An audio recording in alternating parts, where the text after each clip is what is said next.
Hi, willkommen zum Lukas-Filmgespräch zu Notre Dame du Nil, Our Lady of the Nile. Heute sind Luana, ehemals Lukas-Jury, und Anna für euch die Moderatorinnen. Anna war 2019 bei den Young European Cinephiles dabei. Schön, dass ihr da seid. Ich bin Wilke vom Lukas-Team und ich werde mich größtenteils im Hintergrund halten. Zu unseren Gästen heute, das ist einmal Atik Raimi. Atik Raimi ist Regisseur von Notre Dame du Nil. Herzlich willkommen bei Lukas und auch herzlich willkommen an Albina Sidney Kirenga, die Darstellerin von Gloriosa in Our Lady of the Nile. Hi and welcome to you, Atik Raimi and Albina. Thank you. Thank you. Klar würden wir das Filmgespräch lieber im Kino machen, da wo es hingehört, aber dieses Jahr machen wir das eben mal so. Und noch kurz für euch die Spoilerwarnung, guckt auf jeden Fall erst den Film, sonst werdet ihr hier gespoilert. Und dann, ja, können wir eigentlich loslegen mit den ersten Fragen von Anna und Luana. Ja, das Erste, was mir aufgefallen ist, ist ja, dass der Film eine Adaption ist von dem Roman von Scholastique Mukasonga und spielt 1973 in einem Mädcheninternat in Ruanda, wo eben das Leben der jungen Mädchen und deren Alltag dargestellt wird. Und im Verlauf des Films kommt es dann auch zur Verfeindung zwischen Tutsis und Hutus und die wird dann immer deutlicher, was dann auch in einem gewaltigen Angriff einer Tutsi-Gang auf die Schule mündet. Und der Film konnte eben daher auch als Prequel zu dem Genozid von 1994 an die Tutsis betrachtet werden. Der Film hat ja auch Premiere im TIFF-Festival gefeiert und auch den Gläsernen Bären also auf der Berlinale dieses Jahr bekommen, was ja auch echt eine gute Leistung ist. Und meine Frage, wir wollten jetzt eben ein paar Fragen stellen an Atik Rahimi, wäre, dass Sie kommen ja ursprünglich aus Afghanistan und haben ja bereits 2 Spielfilme dort gedreht, Earth and Ashes und The Patient Stone. Wie kam es jetzt, dass Sie diesen Fokus auf Ruanda gelegt haben und deren Geschichte und Landschaft? Und wie haben Sie sich auch auf diese Rolle vorbereitet? Oh oui, écoutez, depuis un certain temps, en effet, que je voulais aller en Afrique, connaître l'Afrique. C'est le seul continent que je ne connaissais pas très bien. Et puis, surtout, Rwanda. Pourquoi? Parce que lors de génocide 1994, à ce moment-là, il y avait aussi en Afghanistan, dans mon pays, la guerre civile, une guerre fratricide, dans laquelle j'avais perdu mon frère. Donc, à chaque fois quand je regardais ces images-là, je pensais forcément à chaque fois à ces 2 drames. Et de l'autre côté, en Europe aussi, la guerre fratricide en Yougoslavie. Vous voyez? Donc, tout arrivait en même temps. Et à ce moment-là, dès qu'on allumait la radio, on ouvrait les magazines, tout ça, on voyait que justement ces 3 tragédies humaines. Évidemment, tout n'était pas pareil. Chaque pays, chaque drame avait sa propre tragédie.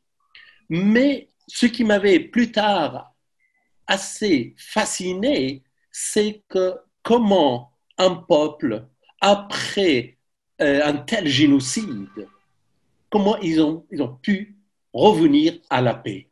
Donc, je voulais y aller. Et à ce moment-là, les producteurs m'ont proposé ce projet-là, cette adaptation du livre de Scholastique Mugasunga, que tout de suite j'ai accepté, mais je voulais d'abord aller au Rwanda. En 2017, je suis allé une première fois.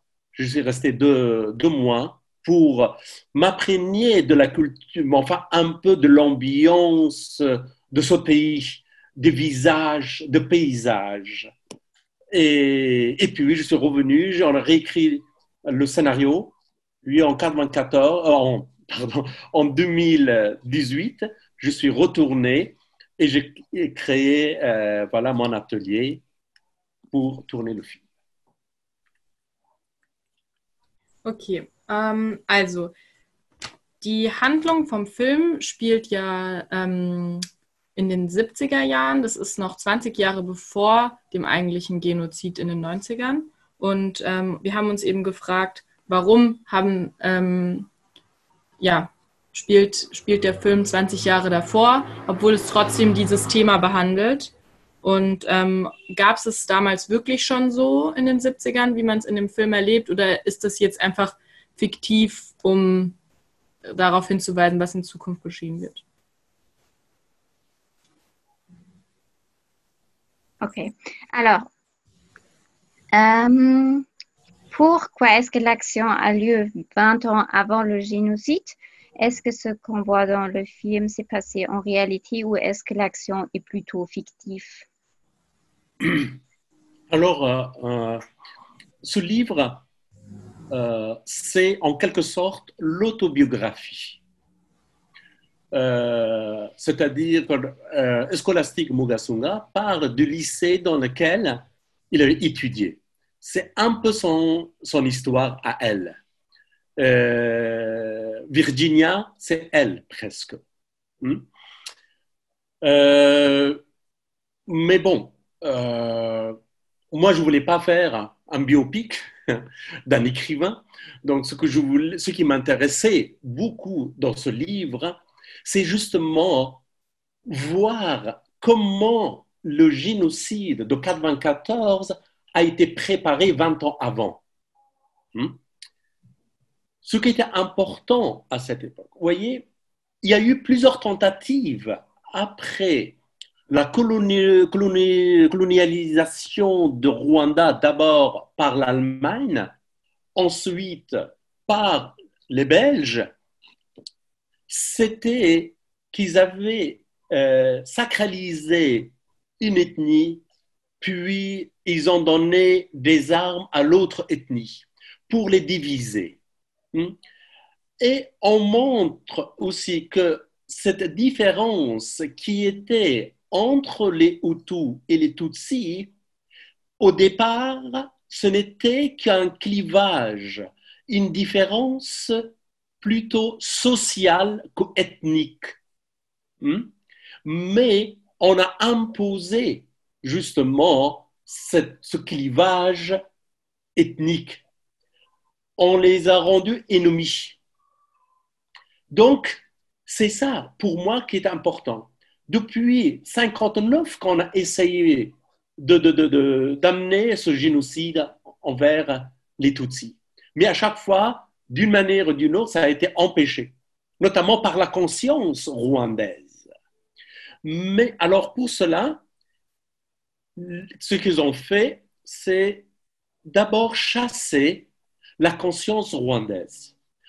Dans le film, on voit que, justement, dans ce milieu des filles d'élite qui devenaient les femmes futures dans un milieu très important, ils devaient justement d'être uniquement pour les Hutus, mais pas pour les Tutsis. Il fallait chasser les Tutsis aussi bien du système éducatif que du système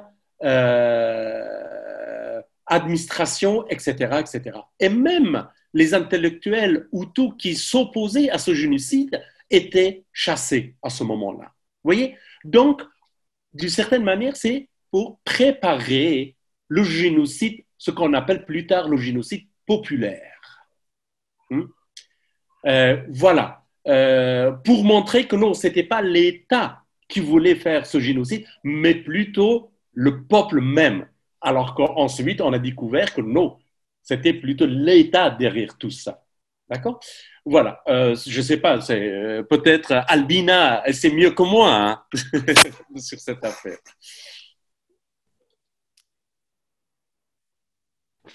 Donc, Albina, est-ce que vous voulez ajouter quelque chose? Bon, merci. Moi, personnellement, en fait, je pense que c'est Atik a tout dit. Mais de la façon dont on voit ça comme la jeunesse, c'est que c'est pas des choses qui sont venues juste tic-tac. C'était raciné dans les personnes. On peut pas apprendre facilement à haïr ou à tuer une personne. Donc, ça vient de quelque chose, ça vient d'un apprentissage qu'on donne à une personne jusqu'au point où tu comprends et tu commences à te dire, je hais cette personne à cause de ça et ça et ça. Genau, das geht damit auch einher, eben dass im Gegensatz eben wie das dargestellt, der Film wurde ziemlich träumerisch und auch surreal dargestellt. Und im Gegensatz dazu fand ich eben, dass die Kolonialzeit auch eigentlich nur in Schwarz-Weiß-Bildern von dem Archiv dargestellt wurden. Also gab es einen Grund, weshalb das so dargestellt wurde?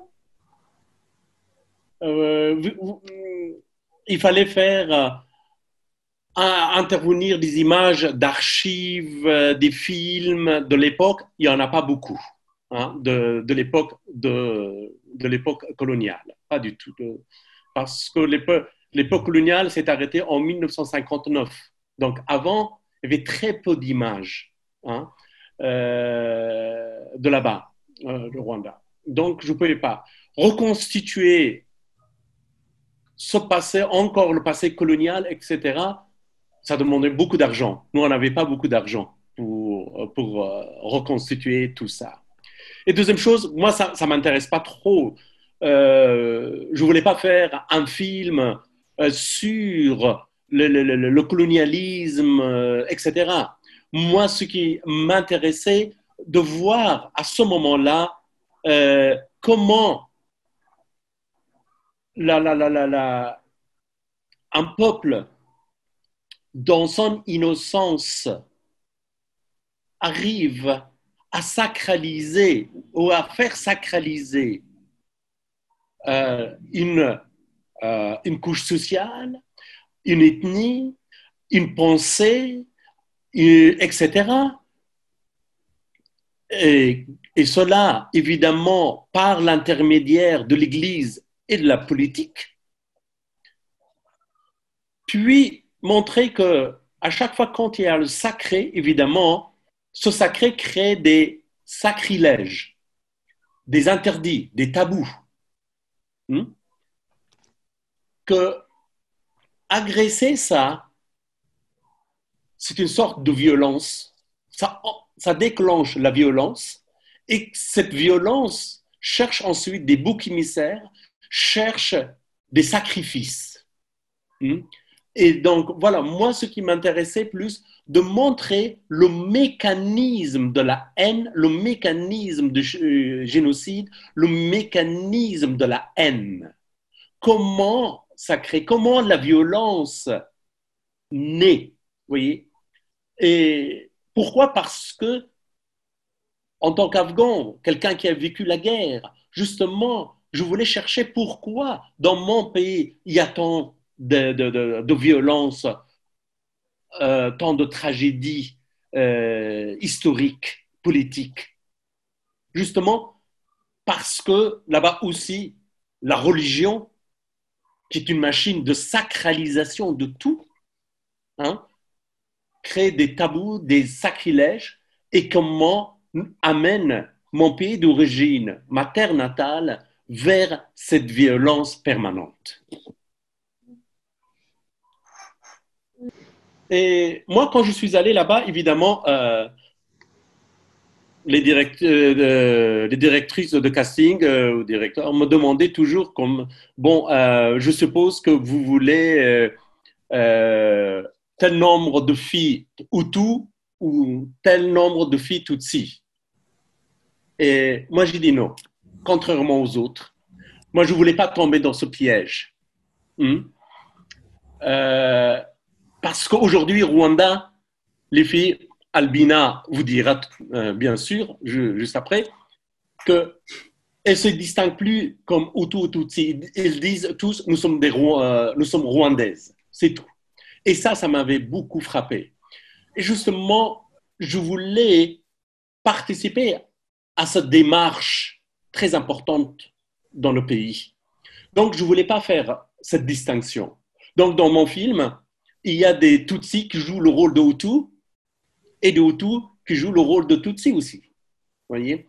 Les filles qui sont massacrées dans l'école, il y en a 2-3 qui sont de Hutu, etc.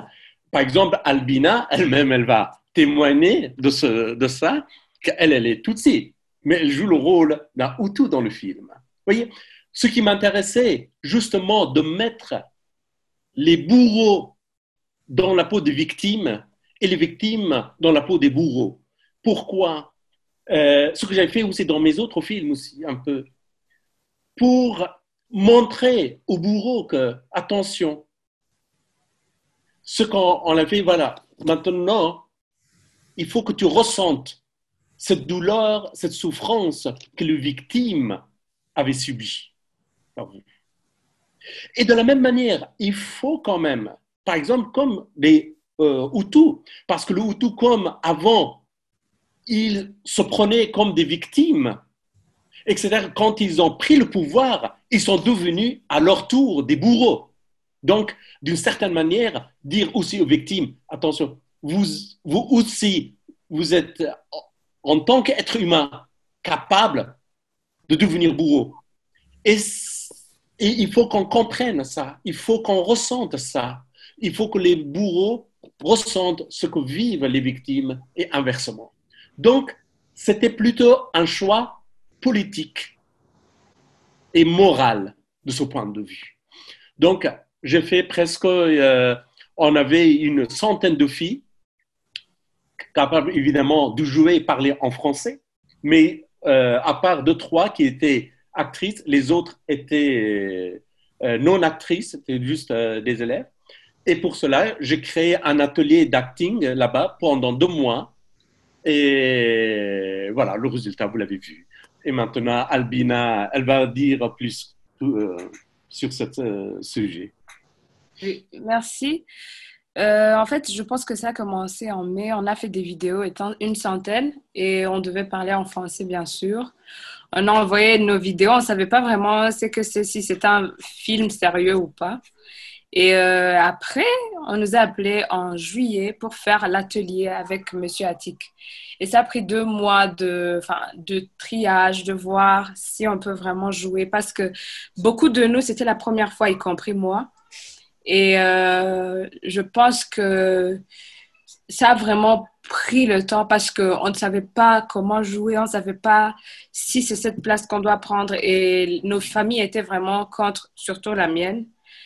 Et donc, c'est un film qui a demandé un peu de, un peu de courage et tout. Wie war es denn allgemein, eben diese Rolle zu spielen? Dann auch eine sehr starke Rolle, dass man eben die Leute ja gegen innerhalb verfeindet in der Schule und irgendwie auch Anschuldigungen gemacht hat. Nochmal dazu vielleicht, als Follow-up. Willst du das selbst versuchen oder soll ich fragen? Sag du mal, das finde ich gerade ein bisschen schwierig. Ok. Albina, pour vous, c'était comment de jouer ce rôle? Parce que bon, je pense que, premièrement, je voulais vraiment jouer, sans même savoir quel rôle. Mais après avoir appris le rôle et le caractère que je dois avoir dans le film, c'était un peu dur. Y compris ma famille qui ne voulait pas totalement. Ma mère ne voulait pas que je joue dans le film. Et Monsieur Attic a dû parler avec ma mère et l'expliquer qu'on joue ce caractère, mais ce n'est pas ça qu'on a dans la vie quotidienne. C'est différent.